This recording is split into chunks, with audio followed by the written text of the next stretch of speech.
অবশেষে এক্সিট পোলই মিলে গেল দিল্লিতে।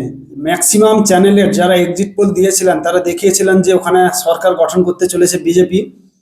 এবং এক্সিট পোল আমি বলেছিলাম যে সবসময় সত্যি হয় না, তবে এক্ষেত্রে দেখলাম যে এক্সিট পোল পুরো একদম এই প্রথমবার দিল্লিতে সরকার গঠন করতে চলেছে বিজেপি। তো আমি সাইডে স্ক্রিনে খবরটা দিচ্ছি, আপনারা দেখতে পাচ্ছেন উল্লাসের পথে বিজেপি, সেখানে উল্লাস চলছে, জয়ের পথে বিজেপি এবং সরকার গঠনের পথে বিজেপি। নমস্কার বন্ধুরা, আমি পুলক রয়েছি তোমাদের সাথে, তোমরা দেখছো রিপোর্টার বাংলা। দিল্লিতে চলছে বিধানসভা ভোট গণনা, সেটা আপনারা সকলেই জানেন। তো আপাতত বিসর্জনের পথে দিল্লিতে সরকার গঠন করতে চলেছে বিজেপি। আপনারা থাম্বনেল দেখেই বুঝে গেছেন। তো সম্পূর্ণ খবর আমি সাইডে দিচ্ছি এবং দেখুন কি হচ্ছে। মানে সকাল থেকে ভোট গণনা চলছে, তার মধ্যে বিজয় যাত্রা শুরু হয়ে গেছে বিজেপির। এবং জেতার জন্য প্রয়োজন ছিল 36টা সিট, তো সেটা থেকে মার্জিন থেকে অনেকটা বেরিয়ে গেছে বিজেপি এবং জয়ের পথে, সেটা আপনারা দেখতে পাচ্ছেন। সাইডে স্ক্রিনে আমি ভিডিওটা দিচ্ছি, উল্লাসের কোনো শেষ নেই। দিল্লিতে চলছে এখন বিজয় যাত্রা।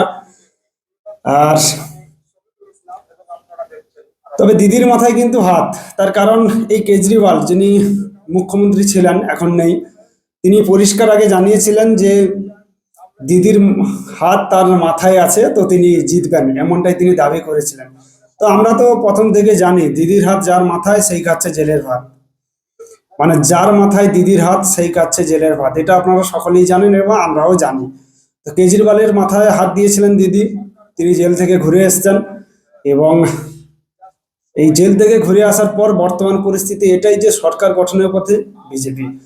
কেজরিওয়ালের যে প্রতিশ্রুতি ছিল, সত্যি কথা বলতে কি এই প্রতিশ্রুতি দিয়ে কখনো সরকার গঠন করলেও তা সুবিধার নয়। তার কারণ মানুষকে আপনি কাজ দিন, কাজের মাধ্যমে যদি ও টাকা ইনকাম করতে পারে মানুষ, তাহলে সেটা একটা ঠিক আছে। আপনি যদি ফ্রিতে কিছু দিয়ে দেন, সেটা কোনো রাজনীতির অংশের মধ্যে পড়ে না, সেটা আপনারা সকলেই জানেন।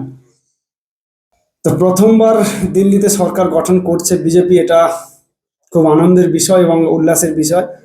এখানে আমি কোনো হিন্দু মুসলমান কোনো বিভেদ দেখবো না, তার কারণ ওখানে প্রচুর মুসলমান রয়েছে যারা বিজেপিকে ভোট দিয়েছে। তো দিল্লিতে যে মুসলমানরাও দিল্লিতে বিজেপিকে ভোট দিয়েছে সেই বিষয়ে একটা ভিডিও আমি আপনাদের দেখাবো। এটা কিন্তু আমার নিজস্ব ভিডিও নয়, ওখানকার যারা মুসলমান আছে তারা একটা ভিডিও বানিয়ে পোস্ট করেছেন যে দিল্লিতে তারা বিজেপিকেই ভোট দিয়েছেন। তো সেই ভিডিও আমি পরবর্তী ভিডিওতে পোস্ট করব, সেটা আপনারা দেখতে পাবেন। যেটা আমার ধারণা হচ্ছে যে জিততেও পারে, হিন্দুরা যারা আছে ওখানে তো বেশি হিন্দু আছে, তারা হয়তো ভোট দিয়েছেন বিজেপি, জিততেই পারে, সেটা কিছু নয়। এবং সেখানে যারা মুসলমান আছে বা বর্তমান যারা রয়েছেন তারাও কিন্তু বিজেপিকে ভোট দিয়েছেন, এমনটাই কিন্তু দাবি করছেন যারা মুসলমান রয়েছেন, তারাই দাবি করছেন। তো বলেছিলেন যে দিল্লিতে বিধানসভা ভোটে তৃণমূলের আমি সাপোর্ট পেয়েছি এবং আমি জিতবো, দিদির হাত আমার মাথায় রয়েছে, আমি জিতবো। এই কথাটা কেন বারে বারে বলছি, তেল মারা যাকে বলে আর কি। একজন মুখ্যমন্ত্রী হয়ে অন্য মুখ্যমন্ত্রীকে বলছেন দিদির হাত আমার মাথায় রয়েছে, তো আমি বিধানসভা ভোটে জিতবো। বিধানসভা ভোটে জিততে গেলে দিদির হাত লাগে না, কারণ দিদি যা করে গেছেন, মানে এই রাজ্য পুরো শেষ, পশ্চিমবঙ্গে কিছু নেই এই মুহূর্তে।